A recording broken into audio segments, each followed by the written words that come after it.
My husband's life insurance policy paid out $1.2 million the same morning I found his second phone.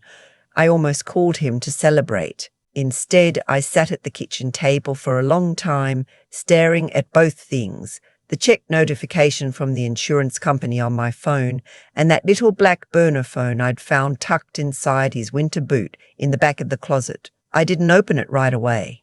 I just sat there with my coffee going cold, listening to the clock tick, thinking about how strange it was that two things that big could land in your lap at the exact same moment.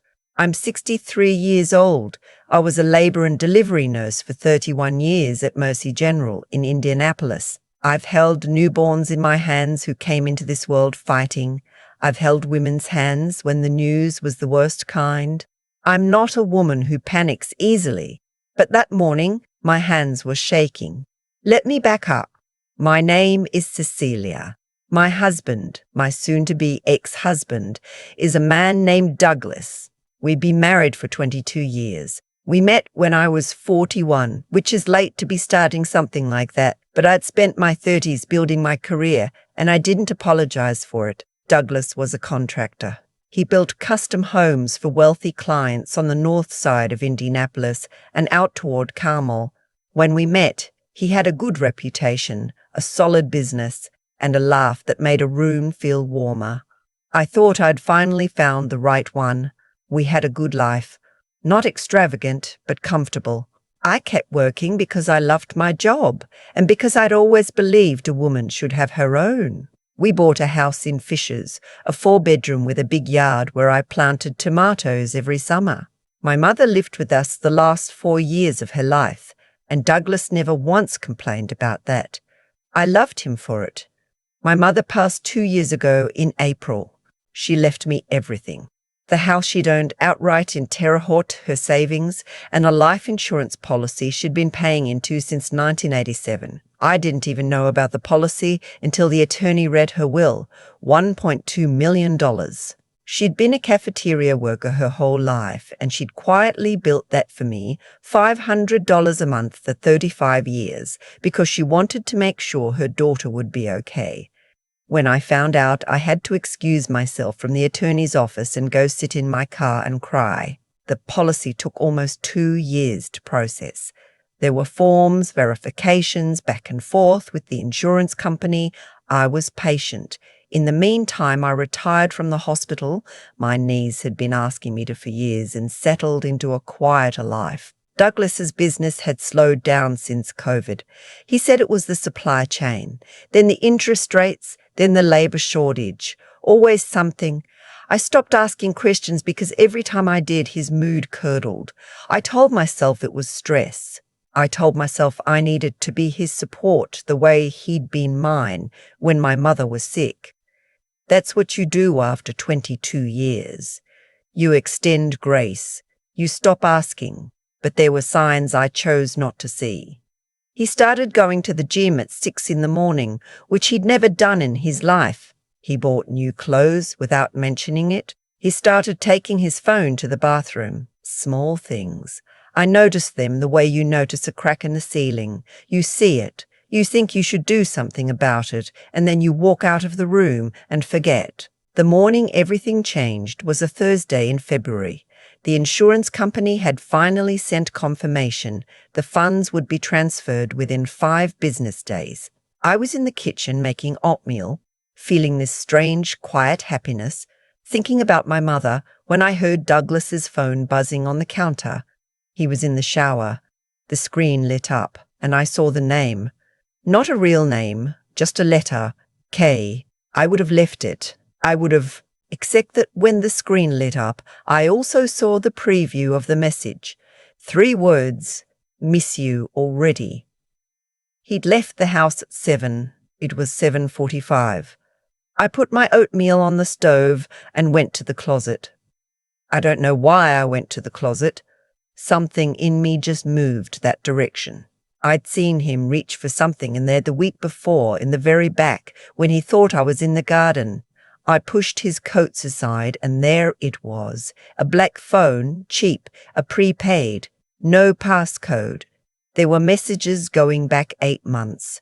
A woman named Kendra. She worked for one of his subcontractors. I'd learn later. 34 years old. The messages were the kind that made me feel like the floor had dropped out from under me. Not because they were graphic, though some of them were, but because of the tone, the familiarity, the way he talked to her like she was his real life and I was the obligation he was managing. One message stopped me cold. It was from 6 weeks ago. Douglas had written, "She's getting that insurance money soon. I need to time this right. Once it clears, I'll have more leverage in the settlement. My attorney says if we file before she moves the money, we can claim it as a marital asset." I read it 3 times. He wasn't just cheating. He had an attorney. He had a timeline. He had been planning this, watching the insurance processing the same way I was, calculating when to strike. The money my mother had spent 35 years building for me, he wanted half of it. I put the phone back exactly where I found it. I went back to the kitchen. I turned off the oatmeal. I sat down. I'm 63 years old. I've watched women in the worst moments of their lives find something in themselves they didn't know was there. I'd seen it happen in that delivery room more times than I could count. I thought about my mother, who worked a cafeteria line for decades and never complained, who quietly built something for her daughter so her daughter would never be at anyone's mercy. I was not going to let a man I'd given 22 years to walk away with her legacy. I cried.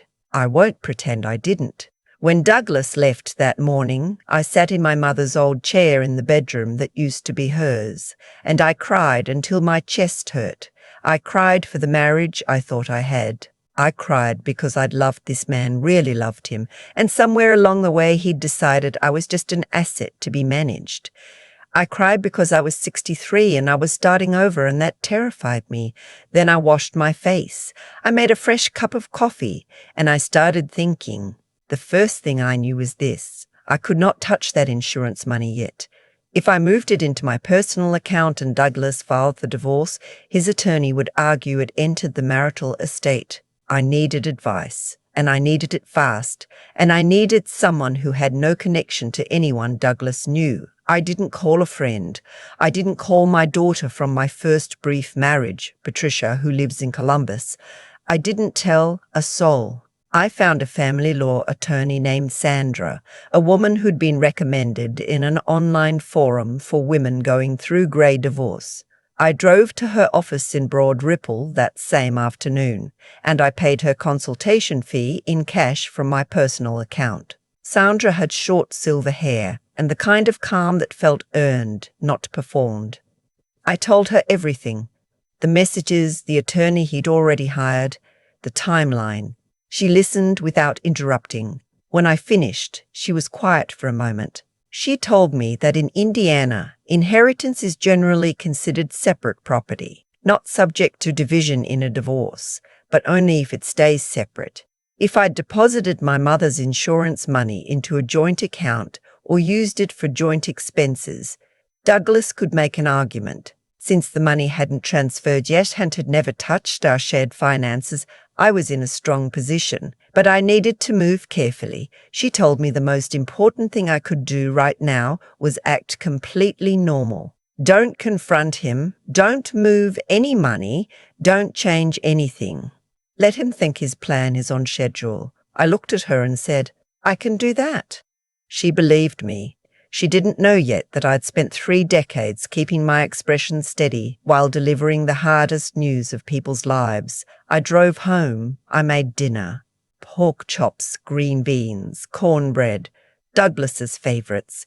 He came home, ate, said the food was good, watched television. I sat next to him on the couch and made conversation about a neighbour's new dog. At one point he put his hand on my knee in that absent-minded way. Spouses do, not affectionate exactly, just habitual. I covered his hand with mine and smiled. That night I lay awake next to him and thought about every step. The first thing I did the following week was speak to my mother's estate attorney about the insurance money. I explained that I wanted to ensure the funds were properly designated as an inheritance and documented as such before transfer. He confirmed in writing that the policy originated from my mother's estate with me as the sole named beneficiary, and that it had no connection to my marriage. I kept every document. Then I quietly opened a new individual checking account at a credit union across town, not the bank Douglas and I shared, not anywhere near it. I'd never had an account there. I used my maiden name, which I'd legally kept alongside his. The account existed entirely outside our shared financial life. Sandra had connected me with a forensic accountant named Mr. Okafor, a quiet man with wire-rimmed glasses who looked like somebody's grandfather and turned out to be extraordinarily good at following money. I gave him access to everything I could legally access: our joint tax returns for the last 5 years, the records of Douglas's business expenses that I'd signed off on, bank statements from accounts he'd added me to as a joint holder.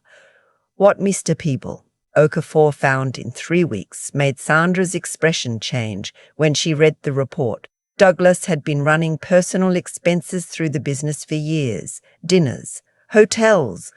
A weekend in Nashville I knew nothing about. There was a lease, in the business name, for an apartment on the east side of Indianapolis.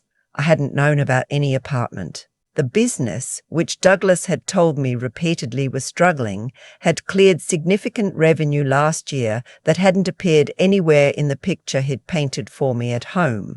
Mr. Darwin, Okafor's word for what he found was commingling. Sandra's word after reading the report quietly for several minutes was significant. I kept acting normal. This was the hardest part to explain to people later, when I told parts of this story. They'd ask how I did it, how I sat across the dinner table from him, how I asked about his day, how I watched him take his phone to the bathroom and said nothing, and I'd say, I thought about my mother. Every time I felt the anger rising in my throat, I thought about her standing at that cafeteria line, coming home tired, sitting at the kitchen table and writing out that premium check month after month for 35 years, so that her daughter would have a foundation nobody could take away. I was not going to let this man take it. 6 weeks in, Douglas came home one evening and sat down at the kitchen table with the particular posture of a man about to say something he's rehearsed. I knew that posture. I poured him a glass of water and sat down across from him. I folded my hands. I waited. He said our marriage had lost its energy. He said he felt disconnected. He said he thought we'd grown in different directions, and he thought it would be better for both of us to be honest about that. He was very calm, very reasonable. He was, I realized, delivering lines. I let my eyes fill with tears. It wasn't entirely performance. The grief was real, just complicated. I said, Douglas, are you saying you want a divorce? He reached across the table and took my hands, which was almost more than I could bear. He said he thought that was probably the kindest thing for both of us. I asked him if there was someone else. He said no without blinking. The ease of that lie, after everything I'd seen in those messages, told me everything I needed to know about who I was dealing with. I told him I was blindsided. I told him I needed time. I told him I didn't want to fight. I just wanted to understand what had gone wrong. I was careful to seem soft, unsteady, like a woman who wasn't sure she could manage on her own. He seemed to relax. Men like Douglas need you to be smaller than them. It's the only way they know what to do with you. He moved into what I now knew was that East Side apartment 2 weeks later, telling me he thought some space would help us both think clearly. He took his clothes, his golf clubs, his expensive watch collection. He kissed me on the cheek at the door. He said we'd talk soon. After his car pulled out of the driveway, I stood in my kitchen for a while. Then I called Patricia. Patricia is 40 years old and she got her mother's temperament. When I told her everything, all of it from the burner phone to Sandra to Mr. Okafor, she was quiet for a long moment, and then she said, Mom, you've been sitting on this for 6 weeks. I told her I needed to know she could keep it to herself for a little longer, just a little longer. She said, Mom, what are you planning? I told her I wasn't planning anything except to protect what my grandmother left me. I was planning quite a bit more than that. Douglas's attorney contacted Sandra to begin what they called an amicable separation discussion. The word amicable was doing a lot of work in that sentence. Their first move was exactly what the text message had predicted. They raised the insurance payout as a potential marital asset, arguing that since we were still legally married when it was transferred, it should be considered joint property. Sandra let them talk. Then she put Mr. Master, Okafor's report, on the table. The documentation was thorough. Years of personal expenses, including rent on an apartment his wife didn't know existed, routed through the business, revenue that hadn't been disclosed in the financial picture he'd presented during our marriage. Sandra's framing was precise. If Douglas wanted to argue about what belonged to the marriage, we were prepared to have a very complete conversation about what the marriage actually contained. His attorney asked for a week to consult with his client. I was at Patricia's house in Columbus when Sandra called. I was sitting on Patricia's back porch watching my granddaughter, who was 4, chase a dog around the yard. Sandra said, "Cecelia," their tone changed considerably. She said Douglas's attorney would no longer be pursuing the insurance money as a marital asset. They would be proposing a clean separation. I kept the house, he kept his business equipment and vehicles. We split the joint savings evenly. No further claims on either side. I watched my granddaughter fall down, get up, and start laughing. I said, "Sandra, what about the apartment lease and the business accounts?" Sandra said, "That's the part I wanted to talk to you about. I had a choice. I could let the forensic findings sit in a drawer and take the clean settlement, walk away with the house, my mother's money intact, and the joint savings split down the middle, close the chapter. Or, Sandra said she wasn't advising me either way, she was just laying out the options. I thought about a woman I'd nursed through a very difficult delivery years ago, who had said something that stayed with me ever after. She'd said, "Sometimes the kindest thing you can do for yourself is refuse to make things easier for someone who made things hard for you." I told Sandra I wanted to think overnight. I called Patricia. She said, "Mom, what do you want?" I said, "I want him to have to answer for it, in writing, in front of someone official." Patricia said, "Then do that." The financial irregularities in Douglas's business, the personal expenses run through company accounts, the undisclosed income were reported to the IRS through the proper channels. I want to be clear, this was not revenge for revenge's sake. What he had done was, in Sandra's careful legal language, potentially fraudulent. Mr. Okafor had documented it meticulously. We had an obligation to be honest about what we'd found, and so we were. The audit notice arrived while we were still in mediation. I wasn't there when Douglas received it. I heard about his reaction secondhand through a mutual acquaintance I hadn't been in contact with for years, who called me out of nowhere, apparently unaware of what was happening. She said Douglas was in a terrible state, that his business was being looked at, that Kendra had apparently moved out of the East Side apartment when things got complicated. She said, "Cecelia, do you know what's going on with him?" I said I did not, and I wished him well. The settlement was finalized on a Tuesday morning in late October. I wore a blue dress that Patricia said made me look like someone who had her life together, which I appreciated. Douglas was already in the conference room when I arrived. He looked smaller than I remembered, which sounds strange to say about a man I'd lived with for 22 years. But it's the only way I can describe it. The size he'd taken up in my life and the size he actually occupied in a room were suddenly different measurements. He didn't look at me during the signing. The settlement was fair in the ways that mattered. The house was mine. My mother's money was mine, fully documented as separate property, untouched. The ongoing IRS matter was his alone, as it should be. When I walked out of that building, the air smelled like someone was burning leaves somewhere nearby, the way it does in Indiana in October. I stood on the sidewalk for a moment and breathed it in. Patricia had driven up for the day. She was parked half a block down, and when she saw me come out, she got out of the car. She looked at my face, trying to read it the way she's been doing since she was small. Then she just opened her arms. I held on to my daughter in the middle of a sidewalk in Indianapolis on a Tuesday afternoon, and I let myself feel every bit of it.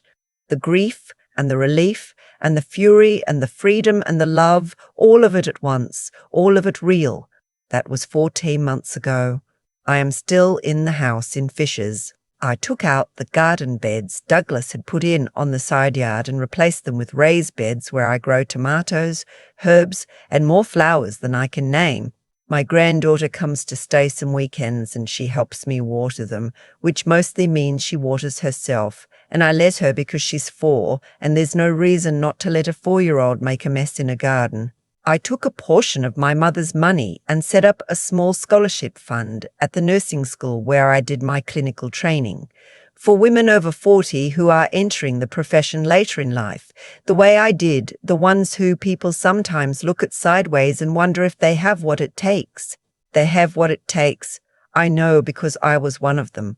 Patricia asked me once if I regret the years with Douglas, and I had to think about that honestly.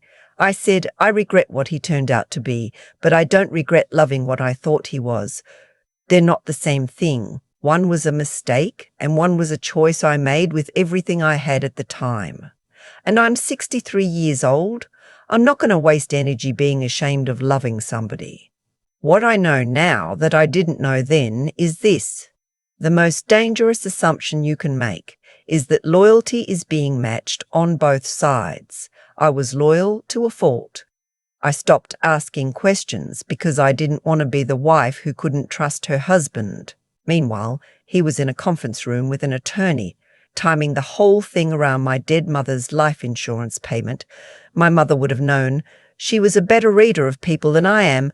She used to say, "Watch what a person does when they think you're not looking. That's who they really are."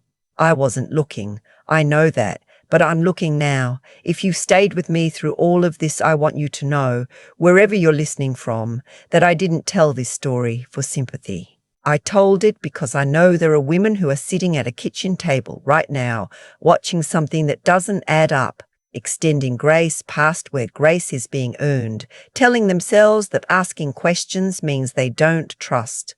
I was that woman, and the thing that saved me was my mother's habit of quiet preparation, 35 years of $500 checks, and the fact that I had sense enough to stop crying and start thinking. You are allowed to stop crying and start thinking. You are allowed to stop crying and start thinking. That's not hardness, that's survival. And if you're in Indiana or anywhere else and you have a question about any of this, leave it in the comments. I'll read everyone. I've had a lot of time to sit with this story, all of it, the parts I'm proud of and the parts I'm not. And what I keep coming back to is not Douglas, not the attorney, not even the settlement. What I keep coming back to is my mother writing that check every single month for 35 years. $500 cafeteria wages. She never told me she was doing it. She just did it, quietly, the way she did everything that mattered. I used to think patience was something you performed. You gritted your teeth and waited for a thing to pass. What she showed me, though she never put it in those words, is that patience can be active. It can be a choice you make every month in small amounts over a long time because you understand something about the future that the present hasn't caught up to yet. She understood that her daughter might one day need a foundation nobody could shake.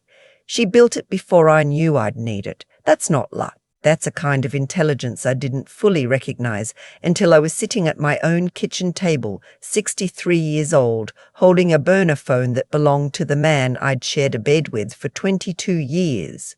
What Douglas didn't understand, what I don't think people like him ever understand, is that the kind of woman who spends 30 years as a labour and delivery nurse is not a woman you can frighten into silence. I've been in rooms where everything was on the line. I've watched people make decisions in the worst minutes of their lives with more grace than most of us will ever have to find. That work changes you. It teaches you what steady actually feels like from the inside when everything around you is loud and frightening and moving too fast. When I found those messages, I didn't fall apart. I grieved, genuinely, fully. And then I thought, that sequence matters. You can't skip the grief and go straight to strategy, because if you do, the grief finds you later in a worse place. But you also cannot stay in the grief and let it make your decisions for you. I allowed myself that morning, and then I dried my face and called an attorney. What happened to Douglas was not something I did to him. I want to be clear about that. The audit, the investigation, the consequences, those were the result of choices he made over years, decisions he made in what he thought was private, actions he took when he believed no one was paying attention. I simply stopped pretending I wasn't paying attention. There's something I think about when people ask whether I feel sorry for him. I think about Patricia, my daughter, standing on that sidewalk in October with her arms open. I think about my granddaughter getting herself soaked in the garden. I think about the nursing students who will get that scholarship, women older than the system thinks they should be, starting over, building something real. I don't have room for sorry. I'm too busy with all of that. My mother used to say that how you treat people when you think no one's watching is the truest thing about you. Douglas was always being watched. He just forgot about me. Don't forget about the quiet ones.